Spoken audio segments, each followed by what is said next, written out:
wa bihi nasta'in wa ala umuri dunya wa din wa ala alihi wa sahbihi ajmain. Amma ba'du. Yang terhormat Ibu Kepala SMP Negeri 23 Palembang, Ibu Nurzila Febri Anita MP, dengan tema kegiatan tindak lanjut asesmen diagnostik. Bapak Ibu guru yang kami hormati, terdapat satu kalimat yang mengatakan bahwa setiap pertemuan selalu membawa pelajaran dan setiap orang selalu menginspirasi. Saya meyakini kehadiran Anda di ruangan ini bukanlah sebuah kebetulan, tetapi sebuah kesempatan untuk belajar, bertumbuh, dan saling menginspirasi satu sama lain. Yang pertama, pembukaan.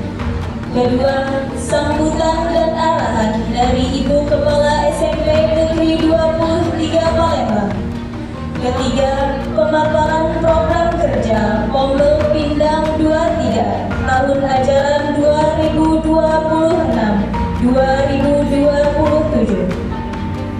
Keempat, presentasi hasil refleksi dan tindak lanjut berdasarkan hasil asesmen diagnostik yang telah dilaksanakan. Kelima, saran dan masukan dari kelompok lintas makom. Dan yang keenam, penutup. Terima kasih pada wawancara. Assalamualaikum warahmatullahi wabarakatuh. Selamat siang, salam sejahtera untuk kita semua. Puji syukur kita panjatkan kehadiran Allah Subhanahu wa Ta'ala, karena atas namanya kita bisa berkumpul pada siang hari ini. Walaupun terlihat wajah-wajahnya lelah, tadi saya sudah dibisikin oleh Ibu Wakur bahwa semangatnya Bu kayaknya udah mulai kendor. Layu-layu, tetap semangat ya Bapak Ibu, karena kita diberikan kesehatan masih oleh Allah Subhanahu wa Ta'ala, Tuhan yang Maha Esa, agar kita dapat meningkatkan kembali kualifikasi kita sebagai pendidik di acara kita, acara rutin kita, program rutin SMP Negeri 23 Palembang, yaitu Kombel Pindang 23. Sholawat dan salam kita haturkan kepada Nabi besar Nabi Muhammad SAW. Semoga kita selalu menjadi pengikutnya dan selalu mendapatkan syafaatnya nanti sampai akhir zaman. Amin ya rabbal alamin. Bapak Ibu, sebelumnya saya ingin memberikan apresiasi terlebih dahulu kepada Bapak Ibu yang masih mau untuk meningkatkan selalu kualifikasi dirinya sebagai pendidik. Dengan hari ini Bapak Ibu tetap hadir di ruangan kita seperti biasa, ruangan kelas 71 dan 72 dalam acara mengikuti acara Kombel Pindang 23.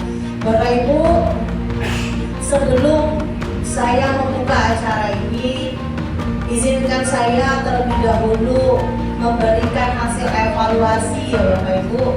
Hasil evaluasi dari Kombel Pindang 23. Jadi Bapak Ibu, Kombel Pindang 23 ini merupakan salah satu program yang ada di dalam RKJM dan diformulakan kembali ke dalam RKT, lalu kita masukkan ke dalam integrasi divisi misi dan tujuan sekolah kita, yang kemudian kita alokasikan dalam bentuk rencana kegiatan anggaran sekolah, gitu ya. Nah Bapak Ibu, Kombel ini sangat penting Bapak Ibu. Ini merupakan salah satu jam dari Bapak Ibu, yaitu berdasarkan peraturan Permendikbud Hari Belajar Guru ya Bapak Ibu ya. Dalam satu bulan kita biasa dalam 4 kali pertemuan, di mana nanti 2 kali kita ada kombel besar, 2 kali kita ada kombel kecil. Nah Bapak Ibu, masalah juknis dan teknisnya nanti akan disampaikan oleh Ibu Koordinator, karena tadi kita sudah berdiskusi mengenai apa aja nanti kegiatan kita, jadwal kita pada saat dari bulan apa ini? Juli ya? Juli sampai Desember ya. Desember 2026. Semuanya akan ada kegiatannya Bapak Ibu, walaupun nanti akan ada juga terintegrasi dengan IHT sekolah kita, dan kita juga akan mengundang narasumber dari pengawas kita. 1% ini guru mengikuti tombel, lalu 92% perangkat ajar lengkap, walaupun ada beberapa yang jumlahnya ya masih ada yang belum sesuai dengan PM. Lalu 86% pembelajaran aktif sudah mulai terlihat Bapak Ibu pada saat keseharian kita di SMP Negeri 23 Palembang. Nah Bapak Ibu, fokus evaluasi tombel kita ini Bapak Ibu yaitu keterlibatan guru dalam tombel. Tombel ini sama aja dengan kita pelatihan sebenarnya. Di dalam tombel ini kita akan memiliki banyak bank praktik baik. Nah itu goals kita untuk semester ini Bu Anggur. Jadi untuk semester ini kita akan menghidupkan kembali lesson study Bapak Ibu. Dengan banyaknya lesson study maka akan banyak bank praktik baik di SMP Negeri 23 Palembang. Dan itu akan ada terjadwal lesson study ya, dalam waktu 2 minggu itu fokus lesson study nanti tiap mapel, dimana nanti tiap mapel itu akan saling berobservasi, bukan untuk menjatuhkan tapi kita untuk saling memperbaiki, membangun, meningkatkan lagi-lagi kualifikasi kita, kualitas diri kita Bapak Ibu. Kasih juga sudah sangat baik. Mengapa sangat baik? Karena numerasi itu sulit ya Bapak Ibu ya. Dari yang kuning menjadi hijau itu saya beri apus banget kepada para guru numerasi dan para guru lintas mapel yang selalu melakukan budaya numerasi di dalam mata pelajarannya sehingga di dalam rapat pendidikan kita meningkat. Dan terakhir yang menjadi goals kita nanti evaluasi di tombel yaitu hasil TKA, karena TKA ini menjadi asesmen nasional Bapak Ibu, dan ini adalah sesuatu yang baru bagi kita, sehingga goals kita nanti kita mau lihat apakah dari tombel ini akan ada peningkatan terhadap hasil TKA dari para siswa-siswi kita. Ingat bahwa TKA itu adalah asesmen nasional sekarang Bapak Ibu.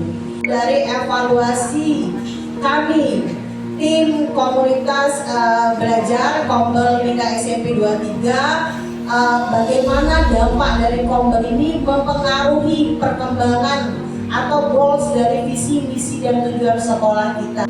Jangan jadikan ini menjadi beban Bapak Ibu ya. Di sini bukan tempat kita untuk menjadi beban, tapi di sini tempat kita untuk belajar. Hari ini kita akan belajar bagaimana menganalisis hasil asesmen diagnostik awal kognitif Bapak Ibu.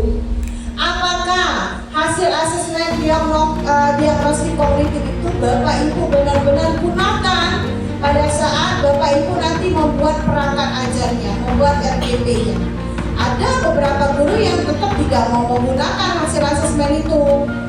Mengapa? Terbukti nanti dilihat dari asesmennya Bapak Ibu, dari TP-nya Bapak Ibu. Di sinilah kita akan menganalisis. Ya, demikianlah Bapak Ibu sambutan dari saya. Bila kurang saya mohon maaf. Saya akhiri dengan wabillahi taufiq wal hidayah. Wassalamualaikum warahmatullahi wabarakatuh.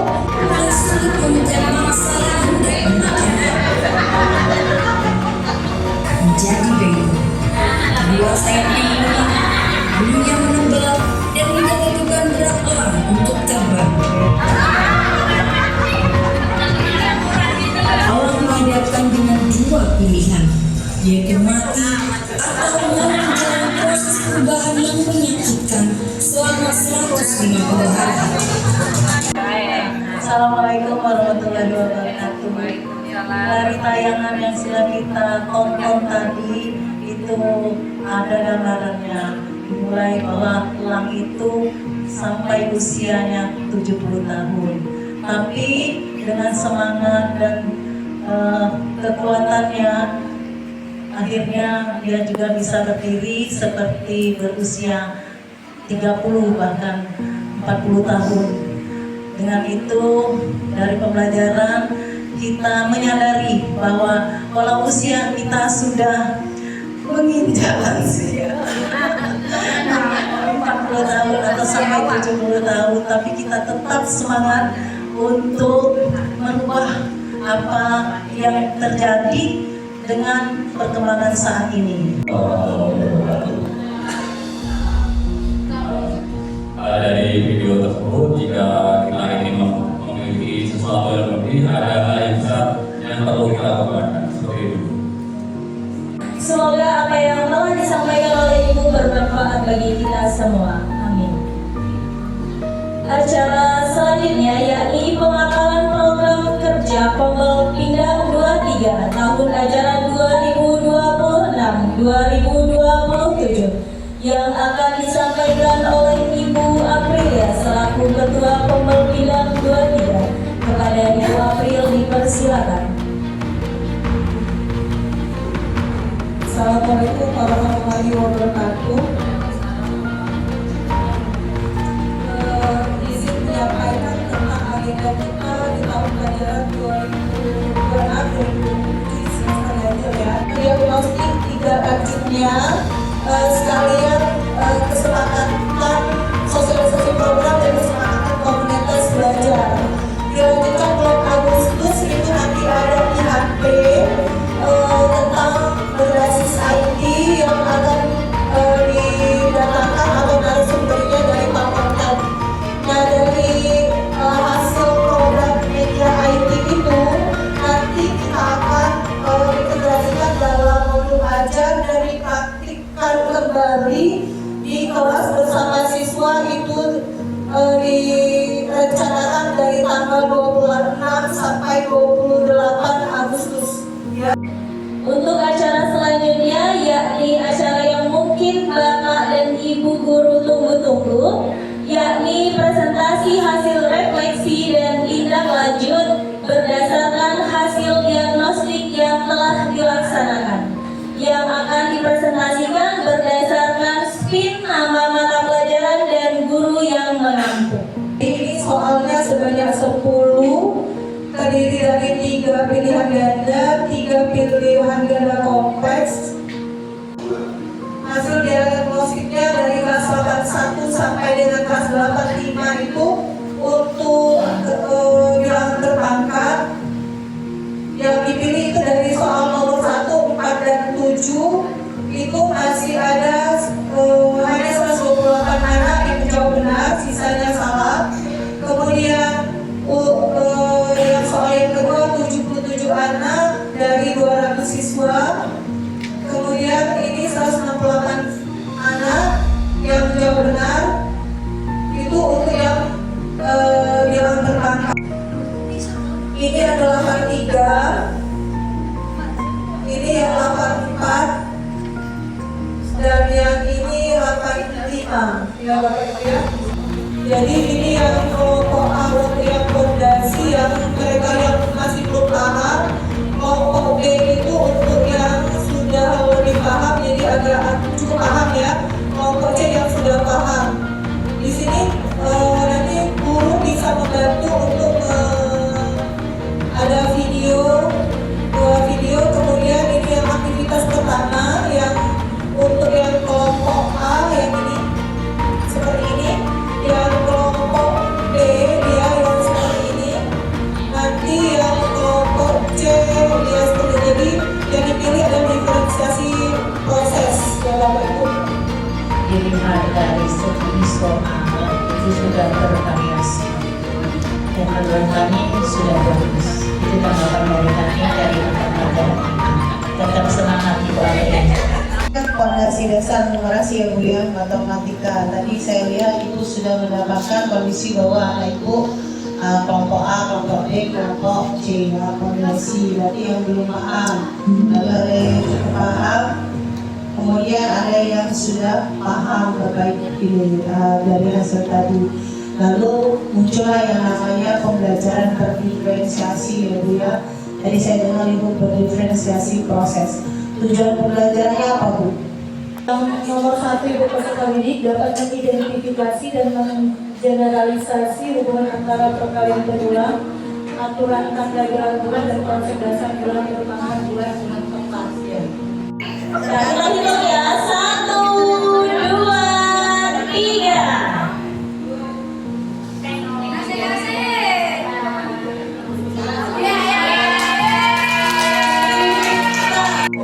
Asesmen diagnostiknya kemarin untuk yang kelas 2 dan 1 rata-ratanya adalah 29.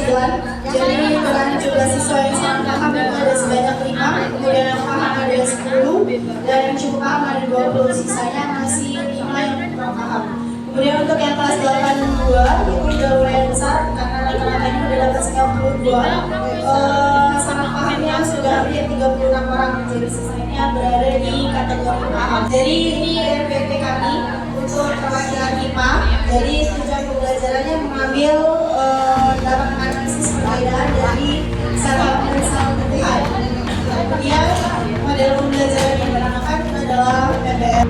Karena tujuan pembelajarannya untuk menganalisis perbedaan salah dan salah terlihat. Model pembelajarannya di sini adalah menggunakan problem based learning atau PBL. Pendahuluan seperti biasa, kemudian nanti ditampilkan karena ini bersama pautan dengan self, jadi sahabat dan self tumbuhan, berarti ada perbedaan strukturnya baik dari bentuk yang aku dan yang tidak aku. Jadi dicoba buat penampilan gambar dengan cok pisang dan ada musik. Kemudian kegiatan ini masih kegiatan ini masih ada penyajian ilustrasi, kemudian dari foto dan dari video. Videonya cuma sekedar ada video di pohon, kemudian ada benda-benda yang berterbangan. Jadi ini pengembangan karyanya. Jadi ada opsi. Jadi opsi pertama dia bikin poster atau kanva. Kemudian opsi yang kedua dia bisa bikin pemodelan dari sel, bisa dari bahan-bahan bekas atau plastisin. Kemudian yang ketiga bisa melalui lagu atau cerita. Kan tadi produknya kan ada 3 ya guys. Yang pertama itu pokoknya yang tadi lagu,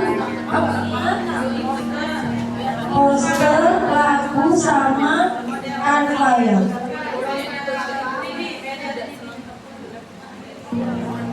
Pokoknya 3 itu ya. Nah tadi itu untuk setiap kelompok itu mereka pilih sendiri atau dipilih gurunya? Dipilih sendiri, jadi sesuai dengan kemampuan dan kenyamanan mereka dalam belajar. Oh, mungkin ya menurut saya ya. Jadi mereka biar ada variasi gitu. Jadi setiap kelompok ini tuh bikin yang apa, yang ini gitu, yang ini gitu. Nah itu saya. Terima kasih.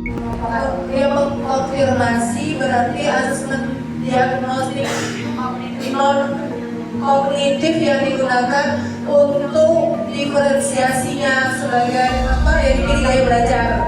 Nah untuk yang asesmen diagnostik yang dilakukan oleh Cika sendiri itu digunakan sebagai kelompok heterogen sebagai scaffolding ya. Iya. Oh itu. Oke. Pertama yang kelas umuran dulu kita lihat 81 rata-rata 59, tiba-tiba 82 rata-ratanya 92,75. Jauh itu Bu, jauh sekali ketimpangannya. Jadi ini juga bisa menjadi tolak ukur bagi Bapak Ibu juga yang lain gitu. Artinya dalam soal sains misalnya terjadi perbedaan yang cukup tajam. Kalau matematika tadi kayaknya nggak terlalu tajam ya, matematika tadi ya hasilnya ya. Nah itu Bapak Ibu gunanya kita berkumpul di sini. Kalian para guru mapel itu juga bisa melihat hasil analisis asesmen diagnostik kognitif dari para dia guru mapel ya Bapak Ibu ya. Diagnostik dari kelas 71. Untuk di kelas 71 ini sama pahamnya ada 9 orang, pahamnya 9, cukup pahamnya 16 dan kurang pahamnya itu ada 2. Di sini untuk nilai yang tertinggi itu 100 diperoleh oleh Rifki orang. Nilai tertingginya 100, yang paham 14 dan cukup pahamnya 14, kurang pahamnya 5 orang. Nilai paling tertingginya yang 100 itu Cleopatra Jeromika. Dan untuk di kelas 73 ini yang paham hanya 1, yang mendapatkan nilai 90. Baik, assalamualaikum warahmatullahi wabarakatuh. Waalaikumsalam warahmatullahi wabarakatuh. Selamat siang Bapak Ibu. Di sini saya mau menunjukkan modul atau RPP IPS di bab 1, materinya sejarah lisan. Nah, di sini untuk dimensi profil lulusannya saya mengambil keimanan dan ketakwaan kepada Tuhan Yang Maha Esa, kreativitas dan komunikasi. Tujuan pembelajarannya murid dapat menjelaskan sejarah lisan dan mengidentifikasi jenis-jenis sumber sejarah lisan. Dan yang kedua, peserta didik mengerjakan LKPD, mencari dan mengisi tabel tentang judul cerita rakyat, daerah asal dan hikmah yang didapat. Untuk LKPD-nya sebenarnya saya di sini sudah memberikan kepada siswa 9 cerita rakyat. Jadi di situ karena di kelas 7 itu ada 36, jadi saya bagi satu kelompoknya 4 orang. Jadi di situ ada 1 cerita rakyat. Karena saya melihat siswa di kelas itu kurang dalam berliterasi, jadi saya memberikan cerita rakyat. Bapak Ibu, jujur saja saya akui, saya jadul dalam mimpi. Selaku guru jadul, saya akan mengambil inti pokoknya saja. Hanya analisis Bapak Ibu dari penilaian. Kemungkinan itu ada 2. Bagi yang nilainya bagus, itu dikasih pengayaan. Kalau saya seperti itu. Bagi yang nilainya kurang, itu dikasih remedial. Masalah untuk menentukan daya belajar dan sebagainya, mungkin itu bisa ditanggapi oleh ibu bahasa Inggris yang lain. Untuk penampilan dari ibu IPS tadi,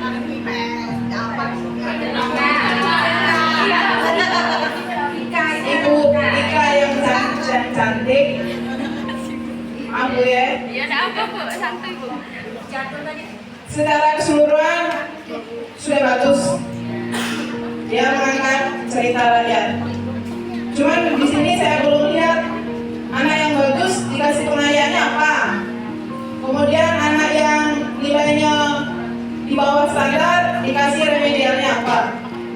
Setahu saya dari zaman ke zaman namanya analisis itu intinya itu yang berhasil sangat berhasil diberi pengayaan dan yang kurang berhasil remedi. Demikian.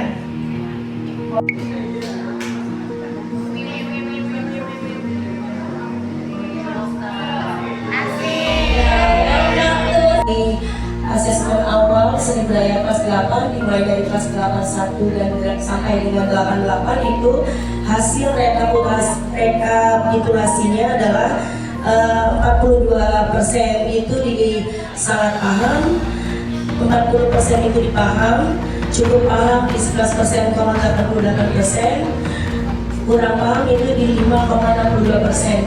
Jadi ini memerlukan penanganan khusus ya. Untuk rencana tindak lanjutnya adalah,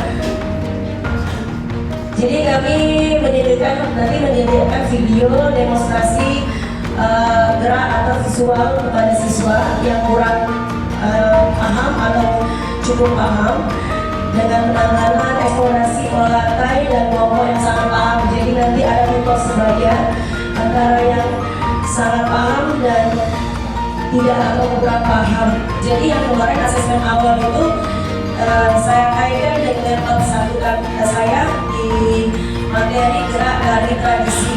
Jadi nanti itu dasar awal dari gerak dari itu ada 3 elemen, itu elemen ruang, tenaga, dan waktu. Dan itu ada unsur utamanya juga, unsur wirega, wirama, wirasa. Baiklah, terima kasih atas kesempatannya. Mungkin saya meneruskan dari pertanyaan dari Mrs. tadi mengenai asesmen diagnostik.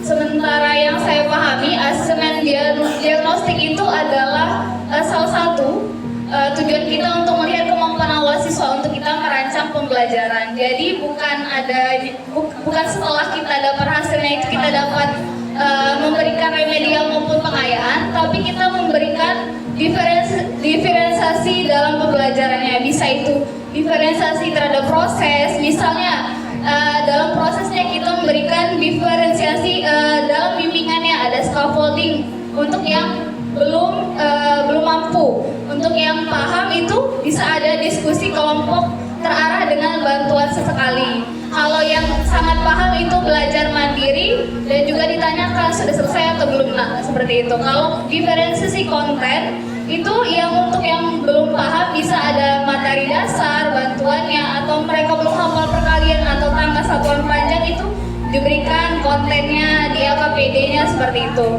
Kalau dia paham, mungkin ada materi standar sesuai kurikulum. Kalau dia sangat paham, mungkin hanya panduan aja, nggak pakai lagi bantuan-bantuan lain. Terus ada diferensiasi produk. Nah, produk ini untuk yang belum paham itu produknya harus ada strukturnya secara jelas. Bagaimana pembuatan produknya, bagaimana pengerjaannya, apa saja alat bahannya, itu untuk yang belum paham harus dijelaskan lebih lanjut. Terus saya dirasa mereka paham tidak sedang menari itu menggunakan ekspresi, penghayatan, dan yang terakhir itu wirama. Wirama itu mereka sesuai tidak dengan musik, alunan musik. Saat musik mengalir cepat, misalnya musik mengalir lambat, mereka paham atau tidak? Sudah paham loh teori itu. Kalau mereka sudah paham teori, insya Allah praktek bisa. Itu ya. Ya, terima kasih Bu Iva. Assalamualaikum warahmatullahi wabarakatuh. Bapak Ibu, baik kami dari Mapaupai ingin memaparkan hasil analisis kognitif awal yang kita lakukan kemarin untuk mata pelajaran pendidikan agama Islam kelas 8. Jadi untuk bagian soal ini terdiri dari 7 materi kelas 7 dan 3 materi kelas 8 dengan level kognitif C3, C4, dan C5. Soal tes kemarin itu terdiri dari 10 soal, 5 soal pilihan ganda biasa dan 5 soal pilihan ganda kompleks. Jadi soal yang paling sering jawabannya salah itu rata-rata anak-anak itu pada pemahaman konsep dan isi dari soal tersebut. Karena seperti kalau dari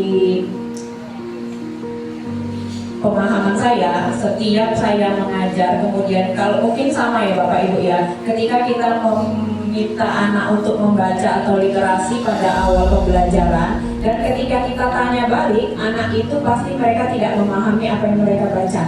Kalau menurut saya dari awal literasi dijelaskan sampai ke pembagian kelompok tadi sudah jelas, walaupun ada teknis tadi, dan juga untuk pembagian kelompok dan wilayahnya juga sudah jelas juga, dan kaitan untuk pembicaraan yang lain sudah jelas. Terima kasih. Suara silakan semuanya tolong didokumentasikan ya Bapak Ibu, itu sebagai nanti untuk penolong akreditasi kita. Kalau kita hanya berbicara saja tanpa ada buktinya Bapak Ibu, maka ditolak kita apakah belajar di sekolah sudah berinisiasi. Mana buktinya? Kita lupa mendokumentasikan semuanya. Jadi peringan ada di foto print di situ. Bila perlu dimasukin ke dalam RPP-nya Bapak Ibu, jadi tidak hilang. Ya Bapak Ibu ya. Terima kasih. Sekalian izin untuk menyampaikan hasil asesmen diagnostik dari tim bahasa Inggris. Jadi untuk asesmen diagnostik bahasa Inggris itu khususnya kelas 8 itu terdiri dari 10 soal. Nah, soal tersebut semuanya adalah multiple choice. Untuk pembagiannya itu ada yang dari speaking skill, itu berupa dialog. Yang kedua writernya itu grammar dari materi simple present tense, dan yang terakhir itu adalah reading comprehension. Dan untuk hasil asesmen diagnostiknya adalah sebagai berikut. Untuk sebaran nilainya itu yang paling banyak itu ada di nilai 80 dan 40. Sedangkan untuk rata nilainya itu mulai dari 60 sampai 70. Nah untuk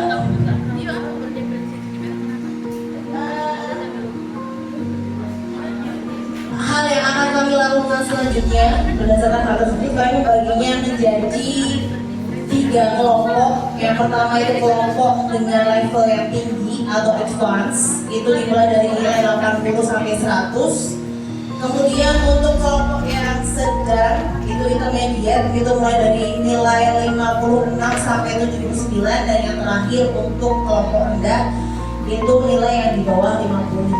Nah lalu apa yang akan kami lakukan itu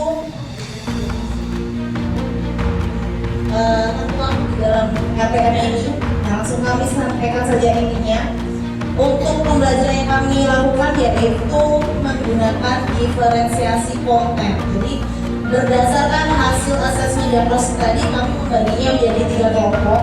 Untuk kelompok yang pertama yaitu dengan bahasa Inggris yang tinggi atau advance, itu diberikan teks lengkap tanpa bantuan kosakata. Guru bahasa Inggris juga. Kebetulan yang saya terapkan mungkin di semester kemarin juga saya mencoba untuk mengizinkan anak-anak bawa HP. Tapi sepertinya memang nilainya itu mungkin lebih bagus karena mereka bisa translate. Cuman ternyata itu tidak masuk di anak-anak gitu, hanya sekedar mengerjakan tugas lewat HP dan mempermudah aktivitas anak-anak. Kemudian untuk semester ini saya mewajibkan anak-anak juga untuk memakai kamus ibu. Kemudian selain itu untuk menambah kosakata anak-anak, mungkin seperti kata Mrs. tadi, dari kosakata terkait materi yang sedang diajarkan. Saya mencoba untuk mendrilling atau biasa yang kami lakukan adalah repeat after me, itu ibu. Jadi berulang kali, kemudian udah ibu sebutkan bahasa Indonesia, anak-anak bahasa Inggris ya, iya gantian. Setelah itu atau enggak saya bahasa Inggris, anak-anak Indonesia. Sudah sore, kita semangat ya. Hari ini terima kasih atas izinnya. Saya ingin memaparkan hasil diagnostik awal mapel bahasa Indonesia, yang mana saya mengajar di kelas 94 sampai dengan 97. Diagnostik awal ini hasilnya rata-rata alhamdulillah anak saya ini sangat paham dari mapel saya, tetapi dari seluruh soal itu ada di soal nomor 4, yang mana itu mengenai teks eksplanasi sebab akibat. Terus dilanjutkan lagi, nanti kami menonton video YouTube. Ini video yang dimana video ini video mengenai teks eksplanasi tentang banjir. Karena dimana dari modul yang ibu buat, yang pertama itu memberikan video tentang kondisi banjir bu ya. Kemudian ibu siswa dan guru melakukan tanya jawab terkait tentang video yang ditayangkan. Ini mungkin nanti ibu pada kegiatan mengaplikasikan ibu mungkin bisa menambah misalnya latihan soal terkait teks eksplanasi atau sebab akibat. Jadi di situ nanti ibu bisa memetakan anak ini pada kemampuan belajar yang mana, apakah anak ini sudah mahir, cukup mahir ataupun kurang mahir. Jadi nanti ketika mengerjakan LKPD tadi, ibu sudah berdasarkan dari beberapa latihan soal yang dilakukan pada kegiatan sebelumnya tadi bu. Berikut merupakan hasil asesmen dari tim BK. Mungkin Bapak dan Ibu guru bisa membuka pada kemarin Google Drive yang sudah dibuat oleh Bu Apil. Bapak Ibu mohon untuk membukanya. Kemudian silakan diklik pada tulisan klik di sini. bisa mengecek untuk kelas yang diampu dan juga kelas yang diajarkan. Untuk sebagai contoh mungkin bisa dibantu buka salah satunya.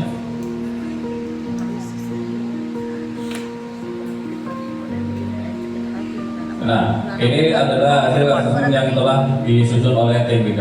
Untuk formnya ini ada penjelasan tentang profil sekolah kita dan juga guru BK yang mengampu di kelas tersebut. Jadi pemilihnya di kelas itu termasuk tinggi. Mungkin untuk yang kategori tinggi bisa dilakukan konseling kelompok ataupun bimbingan kelompok secara berdampak. Terima kasih kepada Pak Rizky sebagai pemaparan dari tim BK. Sedikit saja yang saya mau ketahui sebenarnya.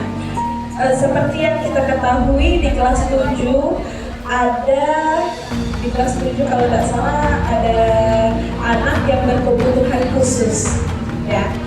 Bagaimana tindak lanjut Pak Rizky untuk anak yang berkebutuhan khusus tersebut? Terima kasih. Mungkin ada yang di bidang belajar mungkin bisa dibantu, misal ada kekurangan pada bacanya yang kurang ataupun dalam bidang matematika tidak bisa penjumlahan, itu bisa meminta bantuan pada guru mapel ataupun wali kelas jika memungkinkan seperti itu. Ini kayaknya untuk asesmen asesmen politik yang dilakukan pemerintah agak berbeda dari tahun kemarin ya. Kelihatannya. Ya, untuk tahun kemarin itu tentang gaya belajar langsung itu. Tentang gaya belajar langsung. Nah, untuk tahun ini soal-soalnya lebih ke fokus permasalahan apa Kak Rizky? Gaya belajar kita sebenarnya membuat angket seperti ini dulu. Jadi masalah di anak per anak itu tahu atau dia bermasalah di belajar atau masalah rumahnya, karirnya. Nah, setelah ini baru kita akan mengadakan lagi angket, tapi angket itu tidak banyak untuk mengetahui saja dia termasuk gaya belajarnya apa, visual kah, audio kah, atau garis tadi.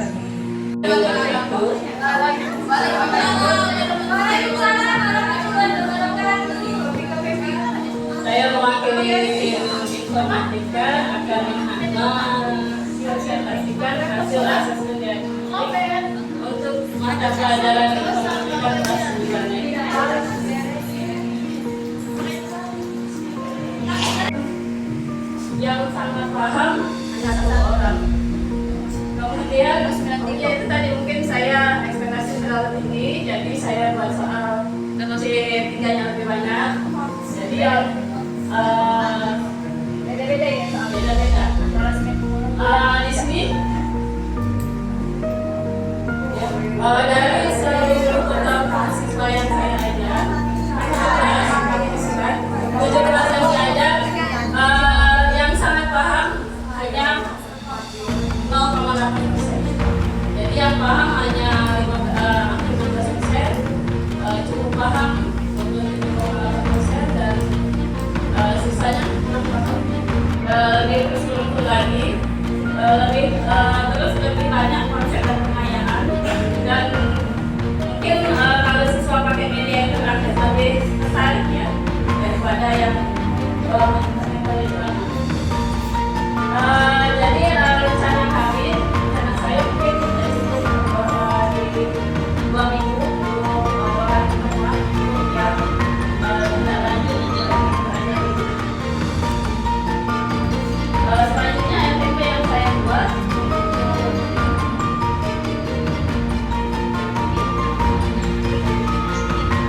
karena yang di sini yang paling kurangnya nilai siswa itu adalah tentang konsepsi bilangan linear. Itu adalah teknik komputasional atau di bab 2 kalau di mata pelajaran informatika ya. Siswa sangat kurang paham di sini yang nilainya sangat rendah. Yang benar dari yang soal pelajaran linear ini hanya buat siswa. Dari yang kedua ada maju di mahasiswa lain. izin memaparkan analisis diagnostik awal yang telah kita lakukan beberapa hari lalu.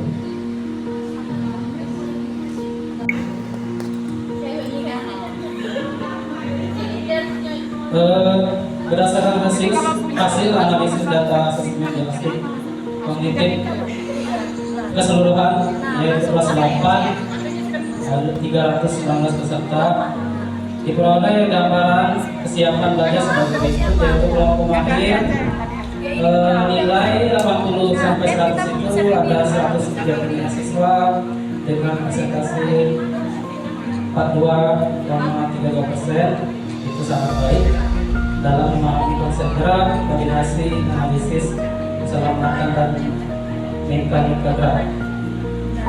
Yang kedua yang kelompok cukup nilai 60 sampai 79, ada 3 siswa dengan persentase 19,8%, memahami dasar-dasar gerak umum namun memerlukan penguatan dalam teknik gerakan organisasi. Praktek pembelajaran yang sebelumnya di kelas 7 itu murid hanya melakukan gerakan senam lantai. Dan untuk kelas 8 nanti murid akan mempraktekkan dan memvideokan, jadi diberi pasangan, ada yang memvideokan, ada yang melakukan. Di sini saya akan menanyakan sedikit tadi Pak Chandra, kan banyak anak yang belum tuntas untuk senam lantai, Pak ya. Senam lantai itu kalau tidak salah roll depan, roll belakang. Nah, saya mau nanya ya Pak, saya itu waktu SMP itu kan agak-agak malu kalau olahraga Pak, karena dengan posisi badanku yang tidak langsing lah kayak gitu. Nah, di sini Pak, apa siasat Bapak, pasti ada siswa kita itu yang malu untuk bergerak, ya kan Pak? Nah, apa siasat Bapak untuk melakukan, misalkan anak itu malu untuk bergerak roll depan dan roll belakang? Apa yang Bapak lakukan dan misalkan mereka itu tidak lulus, menurut Bapak kan ini salah gerakannya tuh. Apa tindakan Bapak dan apa asesmen Bapak yang akan Bapak lakukan selanjutnya? Banyak siswa itu sering tidak percaya diri dalam melakukan gerakan, pertama senam lantai, guling depan, guling belakang. Itu mereka tidak percaya diri dan takut. Jadi untuk saya sebagai guru itu memberikan siswa agar mereka itu percaya diri.